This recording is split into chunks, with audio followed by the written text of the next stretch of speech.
এক শীতের রাত, গ্রামের প্রান্তে একটা পুরনো ভাঙা বাড়ি। সবাই বলত ওই বাড়িতে কিছু একটা অশুভ লুকিয়ে আছে। রাত হলেই অদ্ভুত শব্দ ভেসে আসত, যেন কেউ নখ দিয়ে দেয়াল আঁচড়াচ্ছে। গ্রামের লোকজন বলত সেখানে একটা কালো বিড়ালের আত্মা ঘুরে বেড়ায়। বছর ৫০ আগে ওই বাড়িতে এক বুড়ি থাকত। তার একমাত্র সঙ্গী ছিল একটা কালো বিড়াল, নাম ছিল কালী। বুড়ি ছিল জাদুকরী, এমন গুজব ছিল গ্রামে। একদিন রাতে বুড়ি আর কালী দুজনেই নিখোঁজ হয়ে যায়। তারপর থেকে বাড়িটা ফাঁকা। কিন্তু প্রতি অমাবস্যার রাতে বাড়ির জানালায় একটা কালো বিড়ালের ছায়া দেখা যেত। তার চোখ দুটো জ্বলজ্বল করত, যেন আগুনের ফুলকি। একবার সাহসী ছেলে রাজু ঠিক করল সে সত্যিটা জানবে। অমাবস্যার রাতে সে বাড়িতে ঢুকল, হাতে একটা টর্চ। ভেতরটা ঠান্ডা, বাতাসে পচা গন্ধ।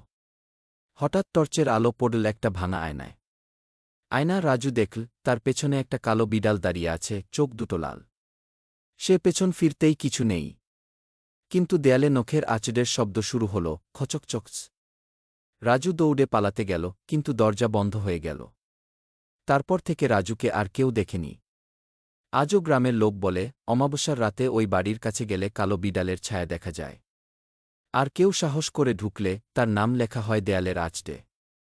বন্ধুরা, কেমন লাগলো কমেন্টে জানিয়ে দাও। এক শীতের রাত, গ্রামে